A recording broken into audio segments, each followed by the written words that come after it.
Welcome back to another episode of the Daily Flip podcast. I'm your host, Alex, and today we're going to be flipping through some of the top stories, two of which pertain to the likely riots and protests that are going to come across college campuses in the discussion about Gaza versus Israel, and a final article talking about how we actually need to strengthen ties with Australia and kind of combating a narrative that is out there in one of the articles that I read over the course of the week. And, of course, we will end today with our daily delight, a story meant to leave you feeling positive and ready to take on the day. But that's enough rambling from me. Let's jump in to our daily debate. So, like I said, there's been lots of ruminations about the possibility of protests and encampments and riots coming back to the schools, the colleges, this fall semester as we head into election season. Obviously, Gaza and Israel still going on, and people want to draw attention to the issue, especially when the election is right around the corner and they feel like they can use this as a lever in order to get their political wishes heard and even possibly represented in the White House. So, what do you think? Do you think that the riots and protests are coming back? Do you think the protests are going to just fade away ever so slightly? I'm in one camp or another, but devoid of my opinion, I want to hear yours. Throw it down there in the comment section. Now let's jump into our first article that comes from the Free Beacon. Headline reads, "A huge conflict of interest. Two professors on Columbia's top disciplinary body participating in the encampment." So, for those who were around in the spring, who were paying attention, I understand that not everybody's paying attention to the news at that point, but this was pretty huge breaking news that there was a large protest and then a encampment that was formed on the campus of Columbia University in New York. And it brings back some of the old anti-Vietnam protesting / encampment energy, and that's what it felt like they were capturing. And for some people that are a little bit older that I know, they're like, yeah, this reminds me of back in the day when this was happening on Columbia too. It's always Columbia that's getting in trouble, blah blah blah blah blah. And yes, that's some of my family members with that southern accent. But the whole problem that people saw was, okay, this is a private campus, doesn't take as much federal dollars, even though it does take some federal dollars, and this is private property, so this encampment could actually be cleared out by the Columbia administration. And then there was some ruminating, there was some hand-wringing the second that the Columbia administration decided to do anything about it, because at the end of the day, people did not like the visuals, the idea of removing students from campus and punishing them for expressing their First Amendment right, even though, like I said, private campus. So technically, do you have the right to just protest there? It's not public land. It's not funded by the government, because the First Amendment is supposed to defend the people from the government encroaching on our First Amendment right. If you sign a contract with a company, I think I've given this example before, you don't have the right to say whatever you want when you're representing that company. You can be fired if you say something that's completely untoward, if you ruin the reputation of the company, if you just say something that is not true about the company. So your First Amendment rights don't necessarily extend beyond the public sphere. So when you're looking at Columbia, it's a little bit more tricky as a private university. Then again, it does receive some money from the education department, just as most universities do, but normally they come in the form of grants. But you can have an argument about if grant money goes there. We've actually talked about that topic in the past with certain nonprofits that get grant money and they use it, and they're using it in a discriminatory fashion. And the question is, okay, they're getting a grant from the government, so does that mean that technically that's federal funding? I mean, adjacently, yes, but it's not like they're just funding their own segment of a department. No, they're giving money out to these different nonprofits, so it's a little bit fuzzy. But the whole idea that this is ruminating with is actually the internal system at Columbia, not the external system, not the federal funds coming in, but the internal system at Columbia is a little bit broken, because two professors who are meant to be on the disciplinary board are actually pro-protest. And they are on this committee that can decide what the punishment for people is going to be. Now, you may be sitting there saying, okay, people can be impartial. This is very, very fair. And I would even go as far to say the standard should be that there shouldn't be anybody who is really pro-protest on there, but also anybody that is super anti-protest. And what I mean by that is you don't have people out there the teachers who are out there saying, "Hey, go away! We're anti your protest," and being loud, strong, and proud on campus. No, those people shouldn't be judging the people that are committing any of these potential crimes, or at least I say crimes, any of these potential offenses that could get them kicked out of school, just as anybody who is supporting the protests, they're holding up signs and doing things with the protesters and trying to defend them. They should not be on that board either. We should have something that is impartial as much as we can. And obviously, 2 out of 15, because the actual board itself is about 15, and the article here mentions 2 specific professors. 2 out of 15 isn't that bad, but it most definitely raises questions about whether or not the people that are participating in these unsanctioned actions by the university are getting a fair shake, or are they getting a beneficial shake? Are they getting this preferential treatment possibly by these 2 professors? We have to ask these sort of questions. But let's stop talking in the abstract. Let's get into the specifics here. Quote, "The professors, Joseph Slaughter and Susan Bernofsky, sit on the university's Senate Rules Committee, which helps set rules governing campus protests as well as the process for enforcing them. Both have publicly defended the students involved in the encampment, and in several previous unreported images appear to be participating in it themselves." So let's step back. Protecting the students and saying that the students can do this, that is also very different than participating in the protest yourself. Because, guess what? Like I said, they are on the rules committee. So if they want to defend the students on a principle basis of free speech, that makes sense, 100%. Going to the protest, I feel like this falls into a different category. Maybe I'm being overly harsh. And I swear I'm trying to not let my previous biases come into this, because at the end of the day, if I'm a student and I go to that school, I want the best opportunity in order to plead my case without any bias one way or another. And having 2 people on the board that are obviously pro me and are even going to pro my actions and are going to whatever I'm doing that could be in violation of the committee, that raises the question of whether or not it was a fair shake, whether or not I actually got off. It asks the question, did I actually get off because I was following the rules or because there was favoritism on that board? But I think there's another great analogy here, which is, ask yourself, would it be okay to have a judicial board set up that is meant to crack down on drug traffickers? And say it's 100 people that are on this board and they're supposed to make this decision. That's a lot, but run with me. And say 10 of them are drug dealers. Does that actually make sense? I don't necessarily know, because if these professors are participating in the exact same thing that these students are getting questioned because they broke the rules, then didn't they break the rules too? So don't they have a vested interest in making sure that those students get away with it? So then they can argue, hey, well, these students got away with it. Why is it such a big deal? We're trying to protect these free speech rights. The Rules Committee already made a judgment on this, so on and so forth. So you can see how they would have a vested interest in actually ensuring that these students don't necessarily get punished, and making a strong argument for the students and, by proxy, their own case. I think it's something that we have to at least look at, especially when we go into another semester of this. I'm not saying that it's going to happen. I honestly am on the side of it's probably going to be a lot more tame than during the spring. But lots of people totally disagree with me. And honestly, we will see. I understand all the arguments for it, and I laid them out at the very beginning. I think that the political moment isn't necessarily over, but I feel like a lot of people just don't care. A lot of students do not care. And there are even more students that don't necessarily care about Israel-Palestine, but they care about the fact that some of the Israel protests turned into burning American flags, and you saw a large response from lots of different fraternities, different pro-America groups on campus defending the American flags. So I think this moment is calming down. But if it doesn't, it's very important to understand how the rules committees at these universities work and make sure that they are as unbiased as possible, so that we can make sure that we judge these things independently without bias going forward. Because guess what?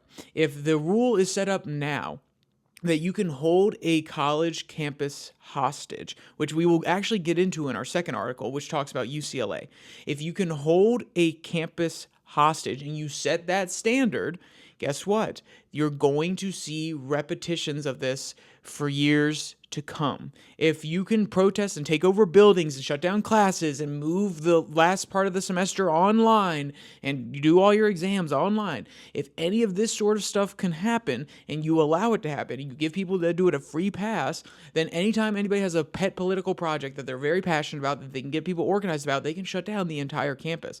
So you have to really weigh whether or not that is something you want to do. In order to do that, you have to make sure that you're looking at it in an unbiased fashion and don't have people who are already obviously passionate about this particular issue and are trying to defend their students that they believe are in the right on this issue particularly and themselves. So we have to step back. We have to say this is important. We have to ask these questions. And the Free Beacon, that's what they're doing. They're asking these questions. They're not necessarily saying that, hey, these professors were the most active guys on campus. They were out there yelling and screaming, free Palestine, whatever the chants are. But there is metadata of them being at the protest. There are photos of them holding up signs at the protest, or at least slaughter. And Baranovsky has lots of different posts that she's put out on X. Quote, photos also show Baranovsky, a professor writing, standing guard along the perimeter of the encampment. She posted on X in April that Columbia was, quote, criminalizing political dissent, and when police broke up a similar encampment at the City University of New York,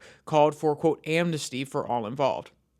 So you can see they have their priors coming in here, and we need to make sure that people that are on this board don't have their priors. I understand it's going to be really, really hard because when you're looking at a population of professors at the university, they all have their pet projects. They are all people who are passionate about very different issues. They're very smart people who probably have lots of time to read up on these issues and have opinions. But at the end of the day, there were professors quoted in here that didn't say, hey, the protests were terrible or the protests were amazing. They just say, hey, we want a place where we can have students come to campus, engage, learn, grow, and leave more informed than they came, and to have more career prospects when they came. Those sort of people should be on the security board. But then again, those people are not the activists. Those are the ones that are passionate about certain things. Those are the ones that are trying to change the system. Those are the ones that like it as it is, so they're not going to get onto a lot of these committees.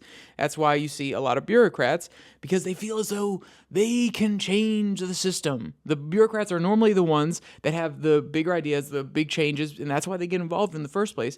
But also giving them a distorted amount of power, it's not necessarily going to end well for you. If you want to keep the status quo, you got to get people on there who are already at the status quo. And guess what? The people that are at the status quo, they don't see it as, oh, I have to defend the status quo. They're like, oh, it is how it is. They don't think to use these mechanisms of power in order to change things because they don't want to. They want to keep it the same, like I said earlier. But that's enough rambling on Columbia on the East Coast. Let's hop on over to the West Coast, where there is a big change coming down the pike. So this article comes from the New York Post. Quote, judge defends the Constitution in UCLA Jew exclusion suit. And that is the language that they use. That is not the language, well, I guess it is technically the language that I just used, but it is the language of the article. This is what it is called. So for those that were not up to date on the UCLA stuff, as well as the Columbia stuff, all of this stuff is going to be fresh for you. I'll give you an explainer. If you were up to date on the Columbia stuff, you probably know what's happening at the UCLA stuff. But when it came down to the UCLA protests, there were multiple days, there were multiple times where there was a section of campus that people of Jewish descent were not actually able to walk through. There were plenty of videos that went around of students being blocked from entering certain areas, which made it harder or impossible for them to get to classes. And now this is coming under federal court scrutiny. Here are some of the words that the author quotes from the judge's decision. Quote, unimaginable and abhorrent. Those are the two words used by federal district court judge Mark Scolarci Wednesday to denounce the University of California at Los Angeles for permitting a Jew exclusion zone to operate on its campus this spring. End quote. So UCLA is a little bit different than Columbia in that it's public university. So obviously this is a different situation. We're not going to pretend that they're exactly the same. But either way, having a specific location on campus, especially like I talked about earlier, if you're receiving federal funding, there's always that question of whether or not that funding can be used and or it's appropriate to have different discriminatory policies enforced with said money. And to allow things like this to happen on your campus, it asks the question whether or not the federal funds are going towards a university that allows discriminatory policies to happen. I think that was a large case, or a large part of the case, for affirmative action that went in front of the Supreme Court, and then the Supreme Court said, hey, affirmative action basically is dead from this point forward. Well, this is, I would say, even worse than this, worse than the case against affirmative action, which is, this isn't saying, okay, we're going to stop biasing things based on people's origins, their race, when they're applying to college. We're just not going to allow certain people, and this is not the school itself saying this is the group of protesters that did it, but this is the school not shutting down a protest that is explicitly saying a certain type of people are not allowed to come into this area. They basically made a little Chaz, or a little CHOP, remember that, during the Summer of Love that was in Oregon. They basically made a Chaz in the part of UCLA that a lot of people had to walk through, which seems outrageous. It seems like something that should not be okay. Now, I was going to do with my normal, little hedging, oh, well, if it was about political affiliation. No, it's just not okay. At the end of the day, college campuses are supposed to be a place where we come to learn, where we come to engage, where we have diverse opinions, where we meet up with people from different worldviews, not exclude them and not allow them to exist. And this is exactly what was happening here. So, let's read a little bit more. Quote, 3 Jewish UCLA students sued the college, claiming their right to exercise their religion, a core right guaranteed by the First Amendment, was violated in May and April. That's when UCLA allowed pro-Palestinian agitators to take over a portion of the campus, erecting barricades and encampments. And honestly, some of these barricades and encampments, I look at them, I'm like, oh, they're reenacting Les Mis. Look at that. There you go. They're building up the barricades, the stockades, and they're going to be singing on top of them. They're going to sing their chants. They're going to get up there with a bullhorn. Honestly, that would honestly be pretty good political parody on their point. If they did it, I think they take this issue way too seriously to actually do it, but I would commend them for doing something like that. And who knows, maybe it will be its own musical in, the next 30 years, because we love to write musicals about historical events. And there's no doubt that this sort of encampment taking over UCLA and the broader protest movement over the course of the spring is not historic. It is historic, most definitely. There's a reason that it resonates when talking about some of the 1968 protests and some of the unrest in the 60s and also some of the 80s. Those messages, they actually resonate now because there's historical significance. We learn about them. We still think about them. There's still commentaries, there's books, there's plays about them. So I would not be surprised if this turned into a play later on.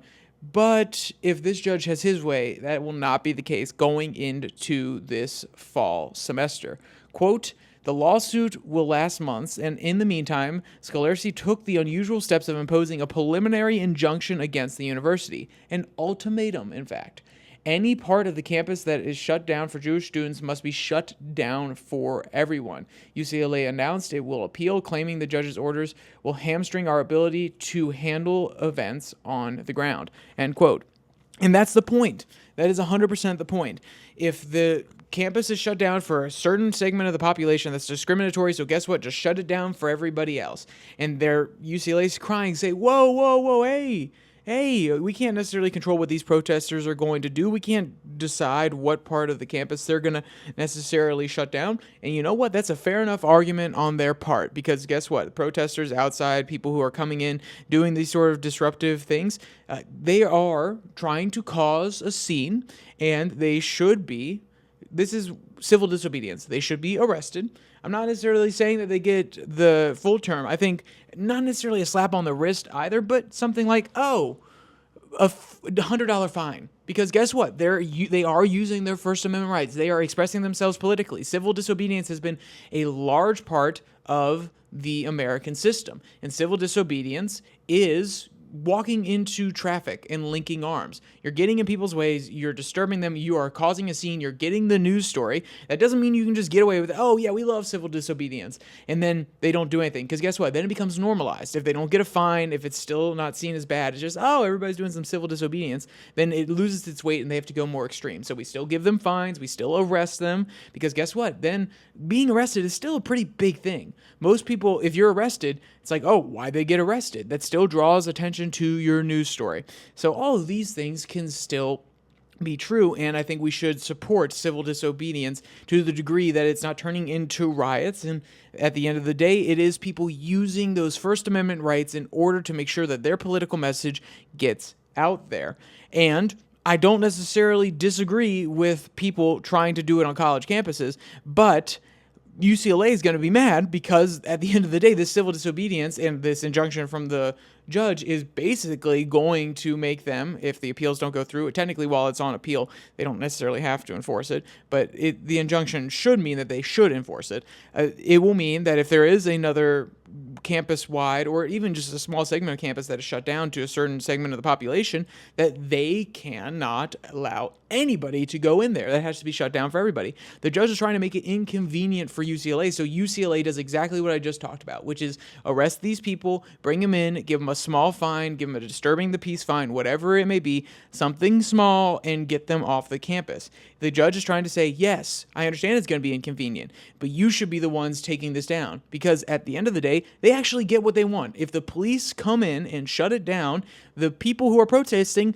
they get the story that they want. It's actually a win-win. You clear the protests, everybody who doesn't like the protests is happy, and the protesters get their national news story. Look at that. Oh my gosh, look at that. But UCLA, Columbia, all these other universities, they don't necessarily want to be the center of the story. They don't want to be in the focal point. They do not want all of the attention. So they don't see it that way. They're like, whoa, whoa, whoa, hey, no, you know what? They are using their First Amendment right. We love it. Yeah, go right ahead. And then they turn into the story for weeks upon weeks from the people who are attacking the university for not doing anything. So honestly, there's not a great way to go about it. Maybe they should just remove them quickly so then they get the initial story out of the way rather than a prolonged story of attack. Why aren't they changing anything? What's happening? More videos are able to come out of protesters meeting with agitators or agitators meeting with students, whatever it may be. The faster you shut it down, the less likely it is to breed and foment a entire media storm. And also, then the protesters, like I said, get the story they want. So maybe we should all consider that. Maybe it's actually not a bad thing for these people to protest, and maybe it's not a bad thing for the school to say, okay, hey, you've had your civil disobedience, like in Texas, you got your stories out of it, now we shut it down. I don't know. Maybe I'm a little bit crazy, but like I said, I don't necessarily think that there's going to be a huge movement this fall. I'm not saying there's not going to be anything. I don't think it will be as big as the spring personally, but we'll see. The DNC is coming up this week, so maybe that actually really riles people up. And maybe they're more passionate and more willing to do something because they see people of a similar mindset doing the exact same thing on a national scale in Chicago trying to pressure the Democratic Party. But hey, that's enough on all of that. Let's jump to our final article where we kind of zoom out. It still involves the United States, though, but it's an interesting article coming from Counterpunch, and the headline reads, Resisting AUKUS, AUKUS, or Australia, United Kingdom, US. So it's a nice little alliance that we have going on there. And the rest of the headline reads, The Paul Keating Formula. So this is an article talking about how we need to not actually bolster Australia, how we don't need to give them arms, how we don't need to build our strategic relationship with them in order to counteract China. And I'll be honest with you, when I read this, two parts of me are kind of going back and forth. One, do we just need to give weapons away to Australia? No. The answer is 100% no. We can offer them good deals. We can offer them like priority shipping, just like Amazon does, and make them charge the normal amount. We can give them some sort of discount. And when I say we can give them some sort of discount, we can say, hey, Raytheon, we're going to make sure that Australia is doing a big deal with you. We have given the official status that you are okay to sell these weapons to these countries. Give them a little bit of a discount because of that, so on and so forth. The U.S. government has lots of different tools in its belt in order to help out with military sales, even though it probably shouldn't, but it does. So if we're just being realistic here. So the question is, why would we want to bolster Australia? So if we're going to talk about I already said why I think it's okay to militarize, how we can actually do it without necessarily just giving them things, basically saying, oh, here's this money, these funds that you're going to send back to U.S. companies. I don't necessarily think we should do it that way. I think that's overreach of the U.S. government, and it's basically just paying off lobbyists and the military companies. But I think there is a way that you can still do it. So we talked about how you can go about it in a pretty just, non-interventionist way, getting the arms there. Why should we help arm Australia? Why should we help build them up? As you know, if you have been a member of the channel for a while, or if you're just stumbling across me the first time, let me explain it to you. Other places around the world, you're not going to catch me being hawkish. You're not going to do it. Here in the Pacific, with Australia, with India, with China, with Japan, with Taiwan, you're going to catch me being more bullish, especially against China. Okay? You're going to catch me saying, yes, we do need to empower our allies there. We need to help the Philippines. We need to rebuild that relationship. We need to stop the growing ties between China and the Philippines. Now, am I saying we go to war to stop it? No. What I'm implying is that we offer better trade deals. We offer military bases, exclusive military technology, advisors, whatever it may be, in order to court them back to our side. We keep Taiwan on our side. We make sure India's in on it. We're already helping bolster Japan. We also bolster Australia so that, one, China can't just expand into the South China Sea, so they gain a large control, because they already claim it's all theirs anyway, so we don't want to give them any precedent to it, so that they don't control that area of trade lanes, meaning that they could basically cut off Japan from sending things to India or to Europe that way. They would have to go through the Pacific, and then they would have to end up through the United States, which may not actually hurt us at the end of the day, but we need to hem in, or at least be vigilant about China, and ensuring that we have a strong naval power to the south, or a strong military power in Australia to hem in the power of China and any potential encroachment that they're doing into the South China Sea, and allow them to actually be a regional power to build alliances with places like Indonesia, which China already has a pretty strong relationship with because of their lithium and because of their growing population and their low cost of labor. We need to bolster up those regional powers in order to help be a bulwark against China there specifically. So when you ask me, should Australia, UK, US keep building relationships, you're going to get a big old yes from me. But you know what? It's not all about me. It's about what this article is also saying. Quote, his latest spray has launched in the aftermath of a touch-up AUKUS, much of it discussed in a letter by U.S. President Joe Biden to the U.S. House Speaker and President of the Senate. The revised agreement between the three powers, so we're talking UK, Australia, and America here, for cooperation relative to naval nuclear propulsion is intended to supersede the November 22nd, 2021 agreement between the three powers on the exchange of naval nuclear propulsion information. So basically, we're trying to give them nuclear power subs. I'm not against it. I will be honest with you. Non-proliferation of nuclear assets, I understand why we do not want to give away nuclear technology, because next thing you know, Australia and other countries are already refining uranium, and they're making their own bombs. I'm not idiotic about it. I definitely understand. I mean, that's how China got a nuclear program, because the USSR helped them. That's how Israel got a nuclear program, because they stole some information from the USSR and the US. So the more people that have the information, the more likely it is to get out there and spread. But also, at the same time, we're doing current deals with Saudi Arabia and other countries in order to have nuclear power within their countries and help them develop that. So if we're doing the same thing for nuclear submarines, we take out the nuclear warheads, which I believe we wouldn't be handing over any of our highest class submarines anyway, but we can have a nuclear reactor within that submarine, and sure, I'm sure there's workarounds where they could find a way to make weapons-grade uranium out of it, 100%. But for the most part, it's about ensuring that they have some of the best submarines, the best naval technology that allows their military assets to go undetected for long periods of time, basically be off the grid, not have to resurface except for supplies, and this is a key asset. Now, is it as important as some other things, such as visible fleets?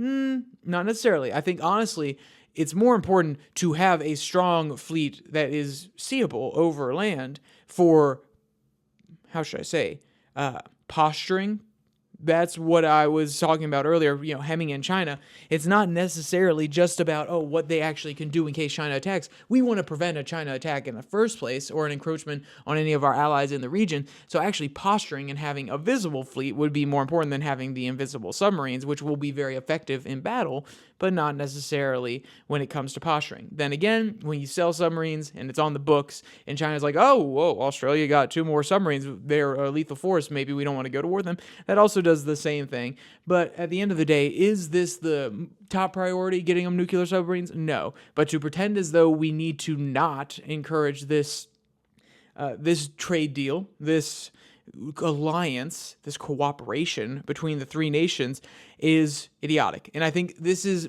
if you're going to choose an attack line, I understand why they went with this one. Because, I could be pushed back and forth on nuclear submarines.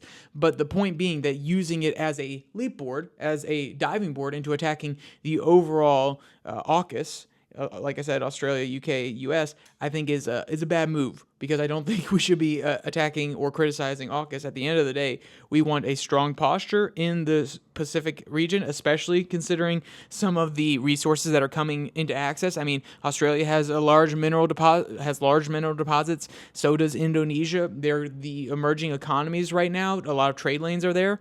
Obviously, the Arctic Circle is also opening up, so we'll have to worry about that too when it comes to trade lanes. But right now, the Pacific is a large area that we need to worry about. So I think it's naive, not realistic, to bolster some of our best allies there. Most people would say they're not necessarily the strongest democracy after the COVID stuff, but overall, they're a stronger democracy and a more representative democracy than China, the technocratic communist state. So, maybe I'm being a little bit hawkish there, but wait, why am I hedging? Because like I told you, and that was me joking there. Yes, like I told you, I'm hawkish on China. There ain't no doubt about it.